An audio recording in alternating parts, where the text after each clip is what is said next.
आज की हमारी लैब है Fourier series periodic signal analysis using Fourier series in MATLAB. हम मैटलैब पे देखेंगे कि अच्छा ठीक है कि एक एग्जांपल ले लेंगे हम स्क्वायर वेव की और उसकी फोरियर सीरीज हम देखते रहेंगे कि ठीक है बहुत सारे अगर मैं साइन वेव्स को जोड़ती हूँ तो मेरे पास एक स्क्वायर वेव जनरेट होती है। ये बेसिकली आज की लैब है समझने के लिए कि अगर मैं एक पीरियोडिक सिग्नल लेती हूँ तो उसके अंदर क्या क्या चीजें हैं, उसके बेसिक कॉम्पोनेंट्स हैं। ठीक है, इससे पहले लास्ट लैब को थोड़ा सा हम रिकैप कर लेते हैं। लास्ट लैब में हमने ये देखा था कि ठीक है कॉम्प्लेक्स एक्सपोनेंशियल्स क्या होते हैं। सिंपल एक फेजर होता है जो कि रोटेट कर रहा होता है विद सर्टेन फ्रीक्वेंसी। उसका एक मैग्नीट्यूड होता है, उसका एक फेज होता है। ठीक है, मैग्नीट्यूड उसकी स्ट्रेंथ उसका कंट्रीब्यूशन सिग्नल में बता रहा होता है और जो उसका फेज होता है वो भी उसका पार्ट है कि किस पॉइंट से वो स्टार्ट होना है, रोटेशन उसकी स्टार्ट हुई है उस फेजर की। तो इसी तरह फिर हमने देखा था साइन और कोसाइन अगर मैं फ्रीक्वेंसी डोमेन में बनाना चाहूँ तो वो कैसे शो होते हैं। तो बेसिकली साइन और कोसाइन जो हैं वो सम ऑफ टू कॉम्प्लेक्स एक्सपोनेंशियल्स हैं जो कि आपस में एक दूसरे के कॉन्जुगेट्स हैं, मतलब डबल साइडेड स्पेक्ट्रम बन रहा होगा।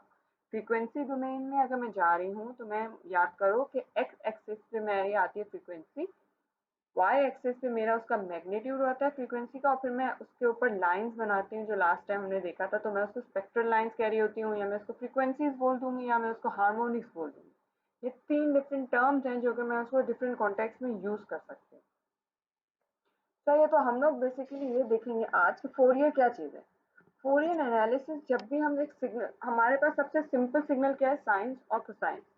साइंस और कोसाइंस को अगर मैं आपस में मिला रही होती हूँ, जोड़ रही होती हूँ, तो हमेशा मेरे पास एक पीरियोडिक सिग्नल बनेगा। पीरियोडिक सिग्नल्स का मतलब होता है कि मेरे पास सिग्नल जो है वो आफ्टर सर्टेन टाइम रिपीट हो रहा है।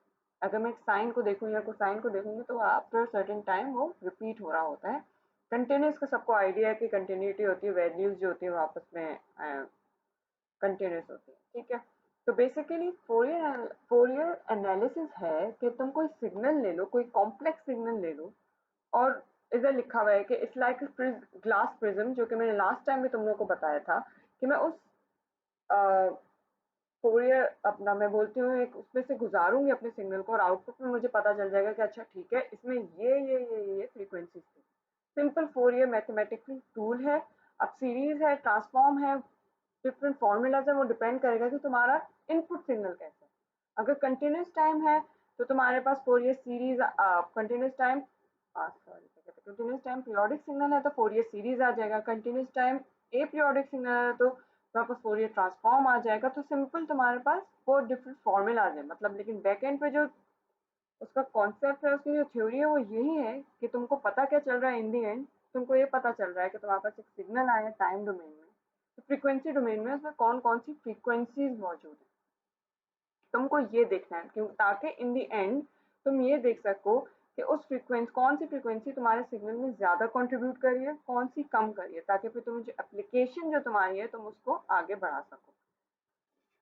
सही है, ठीक है, तो तुम लोग आगे चलो। इसमें क्या है, एक्सपोनेंशियल सिग्नल की बात आ गई तो फोरियर सीरीज क्या है of a periodic signal F T. अगर मेरे पास एक पीरियोडिक सिग्नल है, it's a decomposition of F T into D C component and an AC component that consists of infinite series of harmonic sinusoids। अच्छा harmonic क्या होता है कि मैं ये बोलती हूँ मेरे पास अगर एक पीरियोडिक सिग्नल है, ठीक है, बहुत ही कॉम्प्लेक्स पीरियोडिक सिग्नल है, तो first frequency will be the fundamental frequency और उसके बाद जो बाकी सारी होंगी वो उसकी हार्मोनिक्स होंगे, यानी कि वन एफ तो हमारी फ्रीक्वेंसी हो गई, to F, three F.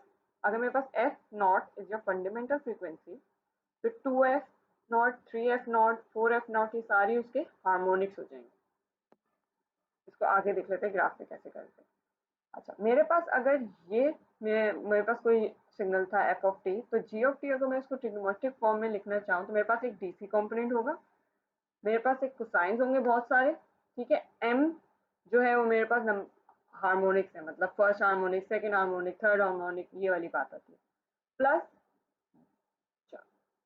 N मतलब तुम्हारे पास वो भी हार्मोनिक्स ही है, साइन। सिंपल साइन और कोसाइन हमें लास्ट टाइम में देखा था क्या है, वो सिंपल एक ही चीज है, बस 90 डिग्रीज आउट ऑफ फेज है। तो बेसिकली ये है कि हो सकता है तुम्हारे पास कुछ कंपोनेंट हो जो कि जीरो से स्टार्ट हो रहे हो, 0 डिग्री से स्टार्ट हो रहे हो, कुछ कंपोनेंट हो कि 90 डिग्री से स्टार्ट हो रहे हो, time T equal to zero पे नहीं हो रहे हो। तो वो चीज़ है कि मेरे पास एक सिग्नल में किसी भी टाइम पे तुम्हारा कोई भी कंपोनेंट स्टार्ट हो सकता है, तो फेज डिफरेंस भी इन्वॉल्व इसमें रखते हैं। तो बेसिकली तुम्हारे पास फोरियर सीरीज एक कॉम्प्लेक्स सिग्नल को कन्वर्ट करना है उसके बेसिक कंपोनेंट साइनोसॉइड में, ये है ताकि तुम्हें आइडिया हो जाए कि उसमें कौन कौन सी फ्रीक्वेंसीज हैं।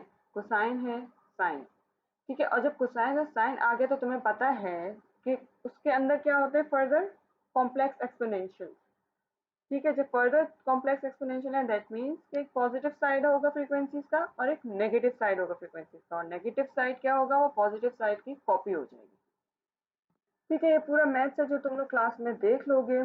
अच्छा, अब आ जाओ यहाँ पे। अब मैं कहती हूँ जो एंड पॉइंट है, जो बताने का मकसद था फोरियर सीरीज में, मैंने बोला था कि अगर एफ तुम्हारी फंडामेंटल फ्रीक्वेंसी है, ये बाकी सारे इसको क्या होंगे, 2f 3f 4f, ये सारे हार्मोनिक्स हैं, राइट। मैं ये बोलती हूँ मेरे पास जो फंडामेंटल फ्रीक्वेंसी थी, अच्छा ए एन कैसे निकालूंगी मैं, जो मेरे पास, फॉर एग्जाम्पल हम ये देखते हैं, मेरे पास एक सिग्नल आता है कॉस 2πt सपोज कर लो, और साइन 2πt, वहां पे कोई फ्रीक्वेंसी होगी, m is equal to N, हमेशा ये याद रखो, ठीक है। मेरे पास फर्स्ट हार्मोनिक होगा, सेकंड हार्मोनिक होगा, थर्ड हार्मोनिक होगा, तो मेरे पास कॉस और साइन की टर्म्स हमेशा ऐड हो रही होंगी। तो इसीलिए मैं कहती हूँ अगर मुझे मैग्नीट्यूड निकालना होगा तो मैं A N square plus B N square करूंगी, क्योंकि सर्टेन फ्रीक्वेंसी, जैसे फॉर एग्जांपल कॉस 20t है और साइन 20t आ रहा है, तो दोनों के साथ मेरे पास एक कोफिशिएंट होगा जिसका मैं यहाँ पे स्क्वायर रूट एड अप करूंगी और इस तरह करके मैं उसकी मैग्नीट्यूड निकालूंगी। देन अगेन बी एन और ए एन के साथ मैं उसका फेज निकालूंगी, और फिर फर्दर मेरे पास क्या हो जाएगा, मैं फिर उसका फ्रीक्वेंसी स्पेक्ट्रम बना सकती हूँ कि मेरे पास क्या कहते हैं, फ्रीक्वेंसी आ जाएगी एक्स एक्सिस पे, वाई एक्सिस पे उस फ्रीक्वेंसी का मैग्नीट्यूड आ गया। जब भी मैं फ्रीक्वेंसी डोमेन में जाती हूँ तो मेरे पास दो चीजें आती हैं, एक मैग्नीट्यूड स्पेक्ट्रम जो कि मैग्नीट्यूड के साथ फ्रीक्वेंसी का होता है, और एक होता है फेज स्पेक्ट्रम जो कि उस फ्रीक्वेंसी का फेज एंगल बता रहा होगा, फेजर जो होगा एक्सपोनेंशियल उसका फेज एंगल बता रहा होगा, और मेरे पास फ्रीक्वेंसी आ जाएगी एक्स एक्सिस और बाकी सारे हार्मोनिक्स। तो बेसिकली ये स्पेक्ट्रल लाइंस हो गई या हार्मोनिक्स कह लो या डिफरेंट फ्रीक्वेंसीज कह लो जो तुम्हारे एक सिग्नल के अंदर होती है। तो बेसिकली ये पूरा जो होगा उसका फ्रीक्वेंसी स्पेक्ट्रम होगा, जिसमें मैग्नीट्यूड स्पेक्ट्रम भी आ जाएगा, फेज स्पेक्ट्रम भी आ जाएगा, और इन दोनों को देख के मैं बोलूंगी अच्छा ये एक सिग्नल का फ्रीक्वेंसी डोमेन रिप्रेजेंटेशन। अब आगे चलो, इतनी टर्म्स लाने के बजाय मैंने बोला कि कॉस और साइन के घपले में ही क्यों पड़े, हम कहते हैं कि ठीक है, हमको ये पता है कि उसका भी बेसिक क्या है, मेरे पास कॉम्प्लेक्स एक्सपोनेंशियल सिग्नल, तो मैंने बोला ठीक है मैं उसको उस फॉर्म में लिख देता हूँ। तो एक ये तरीका भी है कि मैं कॉम्प्लेक्स एक्सपोनेंशियल की रिप्रेजेंटेशन कर दूँ फोरियर सीरीज में, ठीक है, ताकि मुझे ए एन बी एन का हो ही ना, मैं डायरेक्ट सी एन के जरिए उसका मैग्नीट्यूड स्पेक्ट्रम बना लूँ। तो ये भी तुम लोग क्लास में देखे होंगे, ठीक है। आज की लैब का क्या पर्पज है, ये मैंने किया हुआ एक स्क्वायर वेव की फोरियर सीरीज निकालने का। ये पूरा जो तुम्हारे ऊपर कॉम्प्लेक्स एक्सपोनेंशियल का है, मैंने लूप में लगा के ये एक्सप्रेशन लिख दी है, वो पूरा कैलकुलेट कर रहा है, एड अप कर रहा है, एंड जो हमारे पास नंबर ऑफ हार्मोनिक्स है, हम ये देखेंगे कि हम डिफरेंट हार्मोनिक्स को ऐड करते जाएंगे, हम देखेंगे आउटपुट में मुझे कैसी वेव मिल रही है, ठीक है। तो बेसिकली ये स्क्वायर वेव के लिए फोरियर सीरीज, ठीक है। हम उसको थोड़ा स्टडी करेंगे कि होता क्या है। ये कोड मैं फाइनल में नहीं पूछूंगी, अगर तुम लोग का फाइनल होता है जो भी होता है, चाहे जो कोड मैंने समझाए हैं वो कोड होगा। ये कोड बेसिकली तुम्हारी अंडरस्टैंडिंग के लिए कि एक्चुअल में फोरियर सीरीज क्या होता है, हम क्यों करते हैं और ये सब कुछ, ठीक है। अब चलते हैं, हम इसको रन करते हैं मैटलैब पे और देखते हैं क्या है। फर्स्ट मेरे पास इसमें हमने 7 हार्मोनिक्स ऐड किए हैं, मतलब फर्स्ट 7 फ्रीक्वेंसी जो मेरे पास आ रही होंगी वो हमने ऐड कर ली। अब इसको मैं रन करूंगी, ठीक है। तो मैंने देखा ठीक है, अगर मैं एड अप कर रही हूँ वो साइन साइन की वेव्स जो भी कॉम्प्लेक्स एक्सपोनेंशियल है उनको मैं ऐड कर रही हूँ, 7th हार्मोनिक तक मैंने देखा कि ठीक है इस तरह की वेव आ रही थी। मैं अब और हार्मोनिक्स ऐड करूंगी। क्वेश्चन में तुम लोग का है कि तुम लोग को डिफरेंट हार्मोनिक्स ऐड करना है, मैं अपने से 100 ले लेती हूँ और फिर रन करके देखती हूँ। तो मैं ये देख रही हूँ कि मेरे पास क्या है, हार्मोनिक्स की वजह से मेरे पास सिग्नल बहुत सारी साइन वेव्स ऐड होती जा रही हैं, ऐड होती जा रही हैं, ऐड होती जा रही हैं, और इन दी एंड मुझे क्या मिल रहा है, मैं क्लोज टू स्क्वायर वेव जाती जा रही हूँ, ठीक है। तो अगर मुझे आइडियल स्क्वायर वेव चाहिए होगी तो मुझे कितने हार्मोनिक्स चाहिए होंगे, इनफाइनाइट हार्मोनिक्स। मतलब मैं मतलब बताने का ये है कि एक कॉम्प्लेक्स सिग्नल फॉर एग्जांपल एक स्क्वायर वेव है, और कॉम्प्लेक्स हमेशा भी नहीं है कि ड्रॉना सा होगा सिग्नल। मेरे पास एक स्क्वायर वेव है जिसमें बहुत सारी अपना साइन वेव्स एडेड है। बात बताने की ये है कि मैं बहुत सारी साइन वेव्स एड अप करके एक स्क्वायर का सिग्नल बनाती हूँ, और आइडियल अगर मुझे स्क्वायर चाहिए होगा तो मुझे इनफाइनाइट साइन वेव्स चाहिए। तो बेसिकली वो सारी जो हार्मोनिक्स हैं वो क्या चीज़ है, वो साइन वेव्स है। मैं बहुत सारी साइन वेव्स को ऐड करें। ठीक है, ये तुम लोग की फर्स्ट टास्क था समझने का। Following is the code representation of Fourier series of square wave, कि मैंने स्क्वायर वेव को अगर देखना है तो उसको ब्रेक डाउन करना है, तो बहुत सारी साइन वेव्स को ऐड करूंगी तो मुझे क्या बना के देगा, एक स्क्वायर वेव। 7 रखना है, इनकी वैल्यू 21 रखनी, 49 99 ऑब्जर्व करना है तुमने ईच प्लॉट, और उनको अटैच करना है और एक्सप्लेन करना है कि इसका मतलब क्या है। मतलब यही है कि भाई बहुत सारे हार्मोनिक्स ऐड अप करके मैं एक कॉम्प्लेक्स सिग्नल बनाती हूँ। ठीक है, अगर मैं एक सिग्नल का फोरियर सीरीज लूँ, अगर मैं एक स्क्वायर वेव की फोरियर सीरीज लूँ, तो मेरे पास बहुत सारी साइन वेव्स ऐड अप हो जाएंगी। अगर मैं करती जाऊंगी ऐड अप, करती जाऊंगी ऐड अप बहुत सारी साइन वेव्स, तो मेरे पास क्लोज टू क्या कहते हैं, एक स्क्वायर वेव बन रही होगी। ठीक है, तो इन शॉर्ट मैं ये कह सकती हूँ कि मेरे पास एक स्क्वायर वेव जो है वो बनती है बहुत सारी साइन वेव्स।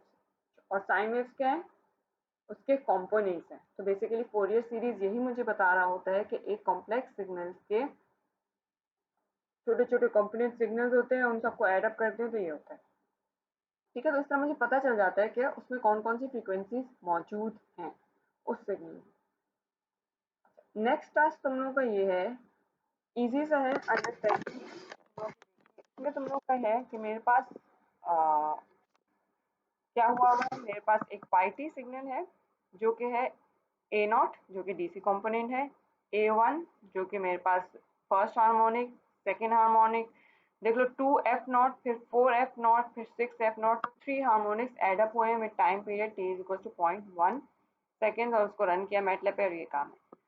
क्लोज और क्लियर और CLC f0 मैंने 10 दे दिया, टाइम बता दिया, फर्स्ट हार्मोनिक मेरे पास ये हो गया, सेकेंड हार्मोनिक मेरे पास ये हो गया, ऐड कर दिया हार्मोनिक 1 और 2 को, हार्मोनिक 3 मैंने ये बता दिया विद फेज एंगल है। फिर मैंने कहा कि ठीक है फिगर खोलो, सब प्लॉट कर दो उसमें। अब हम चलते हैं वहाँ पे मैटलैब पे, क्योंकि ये मैं तो कोड इसीलिए समझा रही हूँ कि तुम लोगों को ये टास्क खुद करके देखनी है।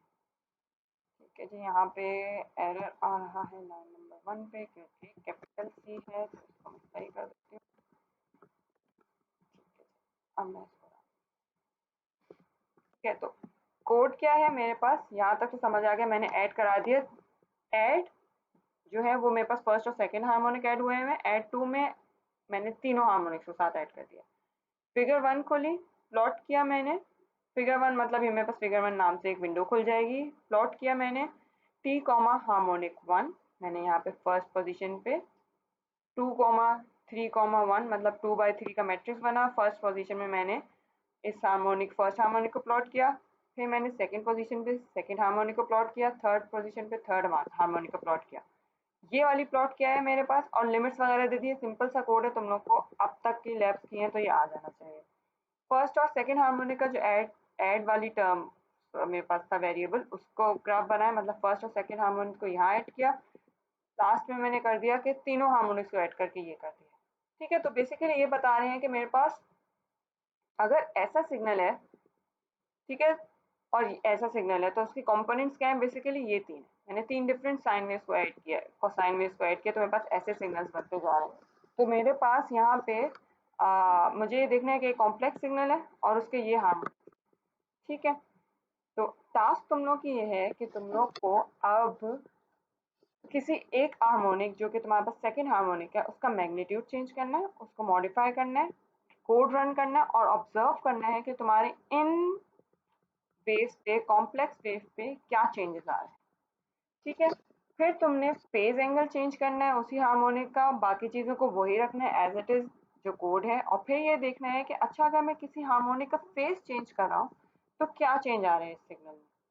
फिर मैं एक अलग से एक नया हार्मोनिक ऐड करना है और मुझे देखना है कि अच्छा ठीक है अगर मैं फोर्थ हार्मोनिक ऐड करूंगा तो मैं कैसी वेव मुझे मिल रही होगी।